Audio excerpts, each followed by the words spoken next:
За өнөөдрийн бичлэг дээр ганц зүйл номын тухай ярилцах болно. Ганц зүйл ном анх хэвлэгдэж гарсан даруйдаа 1,300,000 гаруй борлогдсон гэдэг. Тэгэхээр өнөөдөр хүртэл хэдэн саяараа борлогдсон гэсэн үг. Тэгэхээр хэдэн саяараа борлогдсон дэлхийн хэмжээний бестселлер гэж хэлж болохоор энэ номны гол санаа нь юу юм бэ гэсэн чинь хоёр тулаа хүсвэн хос оцрон.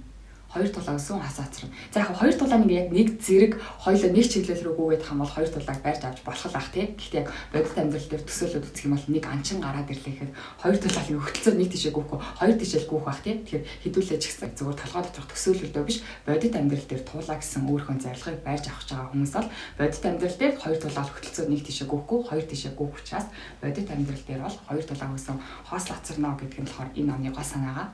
Өөрөөр хэлбэл олон юмны хойноос хөөгд ямар ч нэмэргүй нэг л зүйлийн хойноос яв ганц зүйл номын нэр нь угаасаа ганц зүйл шүү дээ. Тэгэхээр ганцхан зүйлтэй төвлөрөө угаасаа амьдрал дээр яг амжилтанд хүрчихсэн байгаа хүмүүсийг харах юм бол ганц зүйлтэй төвлөрөөд нэг зүйлээ маш сайн хийдэг хүмүүс л амжилтанд хүрдэг. Бодит амьдрал дээр одоо жишээ нь одоо жуудагийн алтан медальтай, олимпийн алтан медальтай тамирчин гэж бодъё л да. Тийм тийм бол өнөөдөр нэг 7 хоног жуудаа орчихжсэн ээ. Маргааш гинт нэг чөлөөт бүхөр хичээлээ. Тэрнийхээ дараа нэг юугаар одоо сагсан бөмбөр хичээлээ ч гэдэг юм те. Ингэж явдаггүй. Нэг зүйлээ 10 жил, 20 жилийн турш хийснийхаа хүчинд олимпийн авраг болдог шиг бид нар ч гэсэн бодит амьдрал дээр өөр өөрсдийнхээ салбартаа амжилт гаргахын тулд нэг салбараа зоогоод ганц зүйлдээ төвлөрөөд тэр зүйлдээ л мастер болохын тулд явах хэрэгтэй. Тэгжээж амжилт гаргана гэдэг нь болохоор энэ номын гол санаа байгаа. За энэ ном нь болохоор 3 бүлэгтэй. За 1 2 3 гэсэн 3 бүлэгтэй. Яагаад 1 2 3 гэж тодтогч хэлж байна гэхээр номын зохиолч нь болохоор яг энэ 1-р бүлгийг эхлээд хэрэгжүүлснийхаа дараа 2-р бүлэг рүү орох хэрэгтэй. 2-р бүлгийг хэрэгжүүлснийхаа дараа 3-р бүлэг рүү орох хэрэгтэй гэсэн яг энэ хэрэгжүүлэх дараалалнаагаа 1-р бүлэг нь болохоор хуурамч мэдээллүүд гээд 6 төрлийн хуурамч мэдээллийг бичсэн байгаа. Тэгээд энэ 6 төрлийн зүйл нь болохоор худлаа. Тэгээд энэ 6-аг болохоор худлаа гэдгийг та эхлээд ойлгож байж ойлгосныхоо дараа ганц зүйлээ тогтоогоод тэр ганц зүйлдээ төвлөрөх хэрэгтэй гэдэг. За тэгвэл энэ 6 зүйл нь юу вэ гэсэн чинь та сонсоод үзээрэй. Бүх зүйл чухал. Олон үйлдэл нэг дор хийх боломжтой. Сахилга баттай байх хэрэгтэй. Сэтгэлийн хат гэдэг бол агуу зүйл. Ажил амьдралаа зохицуулах хэрэгтэй. Хитрхи том төлөвлөгөө гаргах нь буруу юм аа. За энэ саяны хэлсэн 6 зүйлтэй хэрвээ та санал нэгдэж байх юм бол номын зохиолч маань энэ 6 зүйл бол амьдрал дээр бол шал худлаа зүйлээ. Жишээ нь нэг дор олон ажил амжуулах. Бид нар болохоор нэг дор олон ажил амжуулж байгаа хүмүүсийг аюу ухаантай ч юм аюу сайн гэж боддоо шүү дээ. Тэгсэн чинь номын зохиолч маань болохоор хүний тарих хизэж нэг дор хоёр зүйл төвлөрч чаддгүй юм гинэ. Нэг дор болохоор зөвхөн нэг зүйл төвлөрдөг. Бидний ингээ харахад нэг дор хоёр ажлыг зэрэг хийгээд байгаа юм шиг харагдаж байгаа хүмүүсийн тархин дотроо яаж ажиллаж байгаа гэсэн чинь тархин энэ зүйл дээр энэ ажил дээрээ төвлөрж агаад дараагийн ажил руу болохоор газ гүйдэг. Биднийг харахад ингээ зэрэг ажиллаад байгаа юм шиг хэрнээ толгойн дотор бол тархин ингээ гүйж байгаа гинэ анхаарал нь энэ дээрээ төвлөрж байгаад ийшээ яваад ингээ хоёр тишгээ гүйгээд байгаа гинэ. Тэгээ бодоод үзэх юм бол нэг тархи маань ингээ хоёр тишгээ гүйгээлэх юм бол маш хурдан ядарна штэ тий. Тэгээ маш хурдан ядархаас гадна нэг доор ингээ хоёр тишгээ ингээ байсгийл гүйгээд байгаа юм бол аль зүйлд нь ч гүнзгий төвлөрч чадахгүй болохоор аль зүйлд нь ч олигтой үр дүн гаргаж чадахгүй. Тэгээ энэ ном дээр тэгэж бичсэн байлээ. Нэг доор хоёр ажил хийн гэдэг нь нэг доор хоёр ажлыг амжуулаад байгаа хэрэг биш. Зүгээр л тэр бол нэг доор хоёр ажлыг хоёулангийн сүйтгэж байгаа хэрэг юм аа. Яагаад тэгэхээр хүний тарих хоёр тишгээ ингээ гүйгээд байгаа юм бол аль нь дээр нь ч төвлөрч чадахгүй, аль нь дээр нь ч төвлөрч чадахгүй гэдэг чинь аль нь дээр нь ч олигтой үр дүн гаргаж чадахгүй гэсэн. Тэгээ энэ номонд 3 бүлэгтэй ирнэ. 1-р бүлэг дээр нь энэ хуурамч мэдээллүүдийг эхлээд толгоноос авч хаях хэрэгтэй. Энэ мэдээллүүдийг хуурамч гэдгийг эхлээд хүлээн зөвшөөрөх хэрэгтэй гэж хэлж байгаа бай. Тэгэхээр та одоо төсөөлөд үзээрэй. За нэг хүн одоо энэ хоёр хүн байлаа гэж бодъё л да. Хоёлаа ингээд одоо хоёлаа маш хичээл зүтгэлтэй, итвэхтэй, тархины оюуны потенциалын хувьд ч гэсэн хоёлаа ер нь төстэй юм хоёр хүн байлаа гэж бодъё. Нэг хүн болохоор нэг дор олон ажил амжуулах боломжтой гэж итгэдэг. А нэг хүн болохоор хүний тарих бол нэг дор олон ажил амжуулах боломжгүй. Нэг удаадаа нэг зүйл дээр төвлөрөх хэрэгтэй гэж боддог юм хоёр хүн байлаа гэж бодъё. Оюуны потенциал биеийн ур чадварын хувьд бол яг адилхан хоёр хүн. Тэгээ энэ хоёр хүн зорилгын хардаас явж гинэ гэж бодъё л да тий. Тэгэх юм бол хоёулаа маш хичээл зүтгэлтэй хоёулаа зорилготой хүрэхийг хичээж байгаа юм чинь өөр өөрсдийн арга барилаар зорилготой хүрэхин тулд хичээж штэ тий. Тэгвэл нэг дор олон ажил амжуулах боломжтой гэж итгэдэг хүн зорилготой хүрэхин тулд яах вэ? Зорилготой хүрэхийг хичээх тусмал нэг дор олон ажил амжуулахыг хүсэн шүү дээ тий. Яг гэвэл тархин нэг дор олон ажлыг амжуулах боломжтой гэдэгт итгэдэг учраас энэ хүн зорилготой хүрэхийг хичээх тусмал зорилготой хүрэхийн тулд юу хийх ёстой вэ гэсэн хар мянган ажлуудаа бүгднийг зэрэг хийн. Тэгтэл хүний тарих болохоор нэг дор олон ажил дээр төвлөрч чаддаггүй учраас энэ хүн хичээх тусмаа өөрийнхөө зорилгоос холтно гэсэн үг. Харин эсвэргээрээ нөгөө хүн нь нэг дор нэг л ажил амжуулах боломжтой гэж итгэдэг учраас энэ хүн зорилготой хүрэхийг хичээх тусмаа бусад хэрэггүй ажлуудаа хаяад нэг л ажиллаа хийжтэй тий. Хичээх тусмаа энэ хүн зорилготойгоо ойртно гэсэн. Тэгэхээр энэ номон дээр болохоор хэлсэн байгаа байхгүй юу? Яг нэг хүний хичээл зүтгэл ч юм уу, бие бэлдар ч юм уу одоо тэр оюуны потенциалаас гадна хэрвээ тархин дотор нь одоо нэг дор олон ажил амжуулах боломжтой ч гэдэг юм уу, энэ мэтчлийн юм хуурамч мэдээлэл орчихсон байх юм бол энэ буруу арга барилаараа хичээх тусам болохоор зорилгоосоо илүү холддог. Тийм учраас та яг ганц зүйлээ олоод ганц зүйл уулынхаа ардаас явахынхаа өмнө эхлээд амжилтын талаарх энэ хуурамч мэдээллүүдийг олж мэдээд энэ хуурамч мэдээллүүдийг гаргаж хаях хэрэгтэй. Тэгээ энэ номны ялгарх онцлог энэ нэгдүгээр бүлэг юм шиг байгаа. Зүгээр одоо ингэ те та өөрийнхөө тархийг яаж ажилдаг вэ гэдгийг мэдэхгүйгээр нэг дор олон ажлыг амжуулах боломжтой. Би бол нэг дор зэрэг хоёр ажлыг хийж чаддгаа гэд яваадах юм бол урт хугацаанд бол та хизээж зорилгодоо хүрч чадахгүй. Тийм учраас анхнаасаа амжилтын талаар одоо бие та өөрийнхөө биеийг таны тархичин хүний тархи яаж ажилтдаг, хүний бие яаж ажилтдаг бэ гэдгийг мэдээд тэрнийх нь байгалийн хуулийн дагуу хичээх юм бол маш багахан хичээл зүтгэлээр их үр дүн гарах боломжтой. Харин байгалийнхаа хуулийн дагуу хүний тархи, хүний бие махбод яаж ажилтдаг бэ гэдгийг мэдэхгүйгээр тэрнийхээ бүр эсрэгээр нь хичээгээд ах юм бол хичээх тусмаа маш их хичээсэн ч гэсэн үр дүн нь маш бага гарах болно. Тийм учраас нэгдүгээр хийх ёстой зүйл нь энэ хуурамч мэдээллүүдийг гаргаж хаях хэрэгтэй гэдэг нь энэ номны бас ингээд гол онцлог юм шиг байгаа. Тэгээд маш олон амжилтын талаар худлаа мэдээлэлүүд байдаг. Тэр дундаа хүн болгоны мэддэг 6, ерөнхийдөө хүн болгон андуур татдаг 6 худлаа мэдээллийг нэгдүгээр бүлэг дээр бичсэн. Тэгээд бүх 6-ийн өнөөдрийн бичлэг дээр ярих юм бол бичлэг маань маш урт болчих учраас дахиад нэг гарчгийн уншия. Бүх зүйл чухал. Энэ бол худлаа мэдээлэл нь шүү. Бүх зүйл чухал. Олон үйлдлийн нэг дор хийх боломжтой. Одоо сэтгэлийн хаттай байна гэдэг маш чухал, сахилга баттай байна гэдэг нь чухал. Мөн ажил амьдралаа зэрэг зохицуулах боломжтой. Мөн том төлөвлөгөө гаргах нь тийм одоо сайн зүйл биш ээ гэсэн энэ 6 зүйл бол худлаа юм аа. За энэ 6 зүйл худлаа гэдэг болохоор буруу арга барил гэсэн үг шүү дээ, тийм. Буруу арга барилаар хичээх юм бол хичээх тусмаа та зорилгоосоо холтно. Буруу арга барилтай байх юм бол бүр хичээгээд хэрэггүй гэсэн үг шүү дээ, тийм.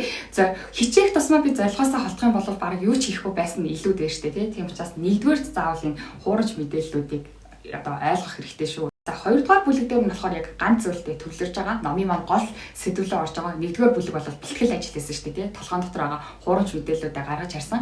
Одоо хоёр дахь нь болохоор яг жинхэнэ ганц зүйлийг хэрэгжүүлэх нь. За ганц зүйлийг хэрэгжүүлэхдээ болохоор та тийм үг сонсч ирсэн шүү дээ, тий. Бүх өндгөө нэг сагсанд хийж болохгүй гэж үг сонсч ирсэн, тий. Харин энэ номон дээр болохоор бүх өндгөө нэг сагсанд хийгээд тэр сагсаа маш сайн барих хэрэгтэй ингэнэ. Энэ номон дээр тэгж хэлсэн байсан. Бодит амьдрал дээр болохоор ингээд нэг өндгөө өөртөө байгаа бүх өндгөө нэг сагсанд хийж болохгүй гэдэг. Тэгтэл бодит амьдрал дээр ингээ харах юм бол өндгөө маш хагалдаг хүмүүс бол нэг өндгөө ингээ баахан сагсанд хийчээд тэр сагсуудаа бүгднийг барьж чадахгүйгээсээ болоод тэр хүмүүс бол өндгөө хагалдаг. Харин өндгөө хагалахгүй сайн авч явж байгаа хүмүүс бол бүх өндгөө нэг сагсанд хийгээд нэг сансаа яг маш сайн барьж байгаа хүмүүс л өндгөө хагалахгүйгээр авч явж чаддаг. Тийм учраас та өөртөө байгаа бүх өндгөө ямар сагсанд хийх вэ гэдгээ сонгоод тэр сагсандаа хийх хэрэгтэй. Сонгоод шүү. Энэ номын зохиолч маань болохоор би ямар салбар руу ингэж орох вэ гэж бүхий салбарын хаалгыг очиж тогсож ирсний хооронд зүгээр би яг энэ салбар руу орно гэж сонгоод нэг сагсаа сонго. Тэгээд сонгосныхоо дараа өөртөө байгаа бүхий л өндгөө хийгээд тэр сагсаа маш сайн бариа гэдэг. Яг нэг уулыг сонго. Тэгээд сонгосон уулынхаа орой дээр нь гар. Тэр уул руугаа авирж явж байхдаа хажуудлынхаа уул руугаа битгий ингэж хаяа хадраа. Нэг уулаа сонгосон уулынхаа оройн дээр гараа гэсэн мессеж нь насанд хүртлээ өөрийнхөө яг дуртай зүйлээ авьяасаа чадвараа олж нээгээгүй хүмүүст бол биднэрт бол сайн мэдээ гэсэн үг. Сүүлийн бүлэг, 3 дахь бүлэг.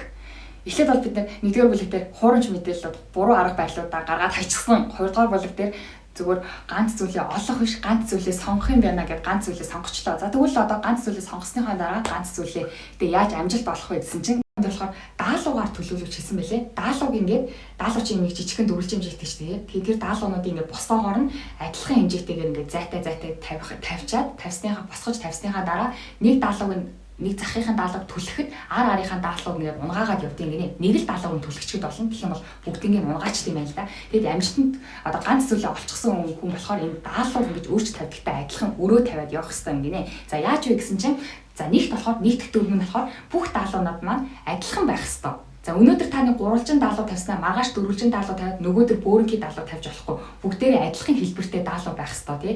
Яг энэ номын зохиолч гэсэн даалгавар жишээ авсан бүр яг энэ номынхон гол санаатай яг давхцчихжээ. Яагаад вэ гэхээр саяны хэлсэнчлэн өдөр болгон өөр дүрстэй даалгавар тавьчих юм бол нөгөө даалгаврууд чинь бие биенээ нураач чадахгүй шүү дээ тий. Тийм учраас ганц зүйлээ сонгох гэдэг шиг таны даалгаврууд чинь бүгдээрээ адилхан хэлбэртэй байх хэрэгтэй. За хоёр дахь нь болохоор нөгөө даалгавруудаа бүгднийг адилхан зайтай тавих хэрэгтэй. Адилхан зайтай. Тий. Өнөөдөр ингээд адилхан нэг одоо юу гэдэг 1 см-ийн зайтай тавилаа гэхэд та маргааш нь 10 см-ийн зайтай тавьчих болохгүй шүү дээ тий. Нөгөө даалгаваа бүгднийг та 1 см-ийн зайтай тавьж ирсэн бол бүх даалгавруудаа адилхан 1 см-ийн зайтай тавих хэрэгтэй. Тэгжээч нөгөө дараа нь даалгаваа нураахт чинь нөгөө даалгаврууд маань нурна шүү дээ тий. Энүүгээр болохоор номын зохиолч маань юу гэж хэлхийг зорьсон бэ? Миний ойлгосноор болохоор ингэж ойлгосон. Өдөр болгон та нэг ганц зүйлээ сонгочихсон бол өдөр болгон тэр ганц зүйлийнхаа төлөө хичээх хэрэгтэй. За магадгүй та одоо жишээ нь жуудоогоор олимпиад аврах болохыг хүсэж байлаа гэж бодъё л та тийм. Тэгэх юм бол та жуудоогийнхаа дасгалыг өдөр болгон хийх хэрэгтэй. За магадгүй та боксч юм байлаа гэж бодоход өдөр болгон боксынхаа дасгалыг хийх хэрэгтэй гэдгийг энэ даалгавар илэрхийлсэн болов уу гэж бодсон. Ягаад тэгэхээр саяны хэлсэнчлэн та 1 см-ийн зайтай ингээд даалгавруудаа тавиад явж байлаа гэж бодоход гинт өдөр болгон тасгалаа хийжсэн гинт нэг сарыг тасгалаа хийх боллоо гэж бодъё л та тий. Тэгэх юм бол нөгөө даалгавар нийтдэг чи маань зайн хитрхи холчин гэдэг чинь нураахад нь нөгөө хитрхи хол зайтай байх юм бол эндээ хүрч чадахгүй шүү дээ тий. Тийм учраас зайн 1 см-ийн зайтай тавьж ихэлсэн л бол яг адилхан бүгдийг 1 см-ийн зайтай тавих хэрэгтэй. Хитрхи хол зайтай байх юм бол нөгөө даалгаврууд маань бие бинийгээ унгааж чадахгүй. Өөрөөр хэлбэл та ганц зүйлээ сонгосон бол тэр ганц зүйлийнхаа дасгалыг өдөр болгон хийх хэрэгтэй. За жишээ нь миний одоо ном бичих ирээдүйд бол би зохиолч болохыг хүсдэг байхгүй. Тэгэхээр зохиолч болон ном бичих гэдэг чинь миний ганц зүйл гэсэн үг шүү дээ. Тэгвэл би ганц зүйлээ хичээхэд бол би ирээдүйд ямар ном бичих вэ? Тэр номынхон судалгааны ажлыг би өдөр болгон багаар хийнэ гэсэн. За өдөр болгон хийж явж байснаа гинт нэг сар хийх болчих юм бол баг өмнө нь хийжсэн хэдэн 7 оныхоо хийжсэн юмыг мартчихжээ шүү дээ. Энэ мэдчлэнгээр та ганц зүйлээ сонгосон бол өдөр болгон тэр зүйлийнхаа талаар хичээх хэрэгтэй. За мөн энэ даалгавар дамжуулаад зохиолчийн хэлхийг хүссэн санаа нь би болохоор ингэж ойлгосон. Энэ номд ингэж хэлсэн байгаа байхгүй. Тэр даалгаврууд нь ингээд яг адилхан хэмжээтэй даалгавруудаа унгаадаг ч гэсэн нэг даалгавар бол өөрөөсөө 0.5 дахин том даалгавар унгаах боломжтой байдаг гинэ. За нэг гэсэн ийм 1 см хэмжээтэй даалгавар бол 1.5 см хэмжээтэй даалгавар унгаах чадaltaй байдаг. 1.5 см өндөртэй даалгавар бол 2 см өндөртэй даалгавар унгаах чадaltaй байдаг гинэ. Хитрхи том даалгавар гинт гараад ирэх юм бол бас унгааж чадахгүй тий.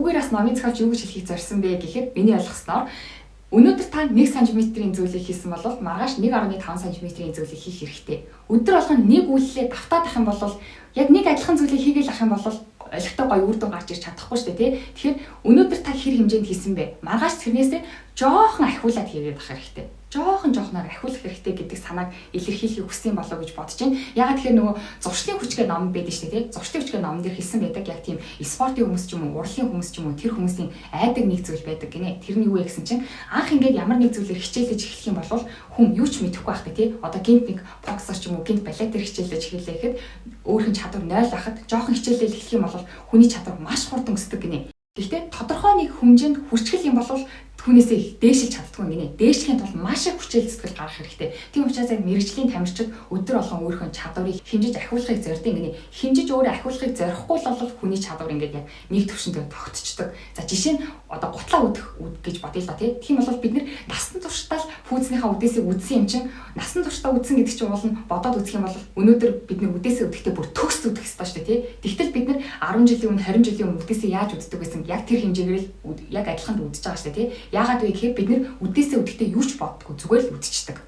Тийм учраас 10 жилийн өмнө үдээсээ үддэг байсан маань яг хэвэндээ байгаа. Тэгэхээр хүний чадвар ч гэсэн яг үүнтэй адилхан байдаг гинэ. Бид нар ч гэсэн чадвараа юу ч бодохгүй зүгээр л хийдэг дасгалаа хийгээл ах юм бол бидний чадвар яг нэг хэмжээндээ тогтчихно. Илүү сайжрах биш зүгээр тогтно гэсэн. Тэгэхээр номын зохиолч маань даалгавраа нэг даалгавар тавьсан бол тэрнээсээ дахиад жоохон өндөр даалгавар тавиад яваад ах боломжтой гэдгээр хэлхийг хүссэн санаа болохоор та өөрөө нэг салбарыг ганц зүйлээ сонгочлоо. Тэгвэл тэр ганц зүйлийн талаар хичээхдээ таны төвшин өнөөдөр ямар байна? Таны чадвар өнөөдөр ямар байна? Тэгвэл маргааш тэрнээсээ би жоохон ахиулна гэж хичээх хэрэгтэй. Гэхдээ жоохон ахиулна гэж хичээхдээ өнөөдөр миний төвшин ямар байгаа юм бэ гэдгийг хэмжих хэрэгтэй. Хэмжижээж та өнөөдрийнхөө төвшинг мэдчихэж тэр төвшингөөсөө жоохон ахиулах боломжтой гэдэг санааг илэрхийлэхийг зориод номын зохиолч маань нэг даалгав 0.5 см өндөр даалгав нураах чадвартай байдаг шүү гэж хэлсэн болов уу гэж бодсон. За өнөөдрийн бичлэг дээр ганц зүйл номын гол санааг дамжуулахыг зорилоо. Тэгээд ганц зүйл номоо 3 бүлэгтэй гэж хэлсэн. Тэгээд нэгдүгээр бүлэг дээр бол нэгдүгээр бүлэг нь миний хувьд бол бүр маш чухал санагдсан. Ягаад гэхээр буруу арга барилаарай. Тэгээд түрүүнд бичлэгийн эхэнд би бүр амар их давтаж хэлсэнчлэн буруу арга барилаар зорилгынхоо төлөө хичээгээд ах юм бол хичээх тусмаа та зорилгоосоо бүр холдно гэдэг чинь аимшигтай мэдэн штэ тий. Тийм учраас ганц зүйлээ сонгоод ганц зүйлийнхаа ардаас хөөж явахынхаа өмнө эхлээд буруу мэдээллүүдийг толгойн дотор байгаа худал буруу мэдээллүүдийг гаргаж хаялгүйгээр амжилтанд хүрэх боломжгүй шүү, ганц зүйлээ барих боломжгүй шүү гэд. Тэгээд номын эхэнд ч гэсэн хоёр дулааг хүйсэн хоос оцорно гэдэг шиг те. Яг хоёр дулааны ардаас хөөгөл ах юм бол та алийг нь ч барьж чадахгүй. Тийм учраас иймэрхүү хуурамч мэдээллүүдийг толгойноос авч хаях хэрэгтэй шүү гэж нэгдүгээр бүлэгтэр хэлсэн. Миний хувьд бол яг амьдралаа хэрэгжүүлэх хамгийн гайхалтай зүйл ялаа. Тэгээд та ч гэсэн бас энэ номыг хэрэг уншиж үзсэн бол энэ даалгавар номын зохиолч энэ амжилтыг болохоор даалгавар төсөөлсөн гэж сая хэлсэн шүү дээ тий. Тэгэхээр яагаад ингэж даалгавар төлөөлүүлж хэлсэн болоо гэдэгтээ миний хувьд болохоор сая 3 зүйлийг ингэ дурдсан. Тэгээд та бас ийм шалтгаантай болохоор даалгавар дурдсан баха гэсэн танд бас төрсэн санаа ах юм бол доор комент хэсэгт үлдээж өгөөрэй гэж хүсэж байна. Тэгээд дараагийн бичлэгээрээ бас илүү сонирхолтой номыг оруулах болно. Тэгээд дараагийн бичлэгээр уулзъя баяр таа.